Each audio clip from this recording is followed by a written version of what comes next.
അപ്പോൾ നമുക്ക് വളരെ എളുപ്പത്തിലുള്ള അതേസമയം രുചികരമായിട്ടുള്ള കുക്കർ വെജ് ബിരിയാണി തയ്യാറാക്കിയാലോ? അതിന് വേണ്ടി ഒരു കുക്കർ എടുക്കുക. അതിലോട്ട് നമുക്ക് 1.5 ടീസ്പൂൺ നെയ്യ് ഒഴിച്ച് കൊടുത്തിട്ടുണ്ട്. അതൊന്ന് ചൂടാവട്ടെ. 4 ഏലക്കായ, 4 ഗ്രാമ്പൂ, 1 കഷ്ണം പട്ട ചേർത്ത് കൊടുക്കുക.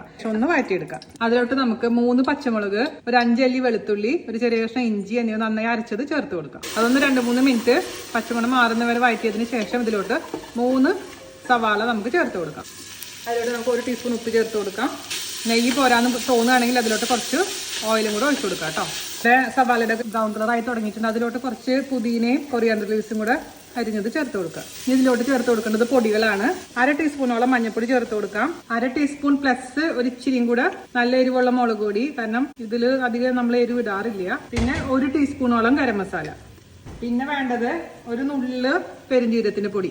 ഇത് നന്നായിട്ട് പച്ചമണം മാറുന്നവരെ വഴറ്റിയെടുക്കാം. ഇതിലോട്ട് അല്പം കൂടെ ഓയിൽ ഒഴിച്ചു കൊടുത്തിട്ടുണ്ട് കേട്ടോ. പച്ചമണൊക്കെ മാറിയിട്ടുണ്ടെങ്കിൽ ഇതിലോട്ട് നമുക്ക് തക്കാളി ചേർത്ത് കൊടുക്കാം. ഞാൻ ഇതിന്റെ കൂട്ടത്തിൽ കൂടെ കുറച്ച് പൈനാപ്പിളും കൂടെ ചേർക്കുന്നുണ്ട് കേട്ടോ. അത് കംപ്ലീറ്റ്ലി ഓപ്ഷനിലാണ്. അപ്പൊ നമ്മുടെ ഈ തക്കാളി ചേർത്തതും പൈനാപ്പിൾ ചേർത്തതും വെന്തിട്ടുണ്ട് കേട്ടോ. അതിലോട്ട് 2 വെജിറ്റബിൾ മാത്രമേ ഇടുന്നുള്ളൂ. ക്യാരറ്റും അതുപോലെ തന്നെ ബീൻസും. ഇതിൽ പകുതി ഗ്ലാസ് സോയ വെള്ളത്തിലിട്ട് വെച്ചിട്ടുണ്ടായിരുന്നു. പിഴിഞ്ഞ് വെച്ചിരിക്കുന്ന സോയാണ്, അതും കൂടെ ചേർത്ത് കൊടുക്കാം. നന്നായി മിക്സ് ചെയ്യുക. ഞാനിവിടെ 2 ടേബിൾ സ്പൂൺ തൈര് എടുത്ത് വെച്ചിട്ടുണ്ട്. അതൊന്ന് മിക്സ് ചെയ്യുക. അതിന് ശേഷം ഇതിലേക്ക് ഒഴിച്ചു കൊടുക്കാം. കുറച്ച് കിസ്മിസും അണ്ടിപ്പരിപ്പും സവാളയൊക്കെ വറുത്ത് വെച്ചിട്ടുണ്ട്. അതിന് കുറച്ച് പോർഷൻ ഇട്ട് കൊടുക്കും. എന്നിട്ട് ഇതിലോട്ട് വെള്ളം ഒഴിച്ചിട്ട് കുറച്ച് വേവിച്ചെടുക്കും.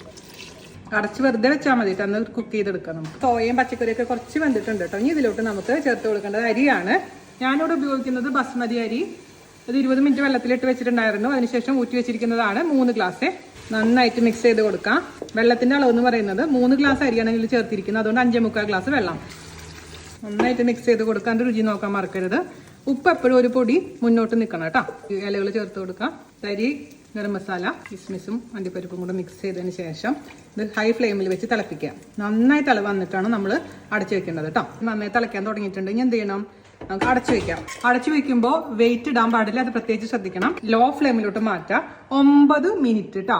വെയിറ്റ് ഇല്ലാതെ ലോ ഫ്ലെയിമിൽ 9 മിനിറ്റ്. കറക്റ്റ് അലാറം വെച്ചോളൂ. 9 മിനിറ്റ് കഴിയുമ്പോൾ ഓഫ് ചെയ്തിടുക. അതിനുശേഷം ചൂടില്ലാത്ത അടുപ്പിലോട്ടോ അല്ലെങ്കിൽ വേറെ സ്ഥലത്തേക്ക് മാറ്റി വയ്ക്കുക. 20 മിനിറ്റ് കഴിഞ്ഞതിന് ശേഷം തുറന്നു നോക്കിയാൽ മതി. 15 മിനിറ്റ് കഴിഞ്ഞ് തുറക്കാം. പക്ഷെ ഞാൻ 1/2 മണിക്കൂർ കഴിഞ്ഞിട്ടാണ് തുറക്കുന്നത്. നോക്കൂ കുട്ടികളെ, റൈസ് മേലോട്ട് നോക്കാം. എന്താ, റൈസൊക്കെ സൂപ്പറായി കുക്കായിട്ടുണ്ട്. അണ്ടിപ്പരിപ്പും കിസ്മിസും ഇലകളും കൂടെ ചേർത്ത് കൊടുക്കാം. അതുപോലെ തന്നെ ഒരു തരിയും കൂടെ ഗരം മസാല നമുക്ക് ഇതിലേക്ക് ചേർത്ത് കൊടുക്കാം. ഗീയും കൂടെ ചേർക്കാം കേട്ടോ. അപ്പോൾ കുറച്ചും കൂടെ ഒരു ഫ്ലേവർ കിട്ടും. സൂപ്പർ ടേസ്റ്റി ഈസി ആയിട്ടുള്ള വെജ് കുക്കർ ബിരിയാണി എല്ലാവരും തയ്യാറാക്കി നോക്കണം. അപ്പോൾ നമുക്കൊന്ന് കഴിച്ചു നോക്കിയാലോ? സൂപ്പറോ സൂപ്പർ. ഫീഡ്ബാക്ക് തരുന്ന മാക്സിമം ഷെയറിന് നമ്മൾ സപ്പോർട്ട് ചെയ്യണം കേട്ടോ. അപ്പോൾ അടുത്ത അടിപൊളിയായിട്ടുള്ള വീഡിയോ ആയിട്ട് വരുന്നവരെ നന്ദി, നമസ്കാരം. Thank you.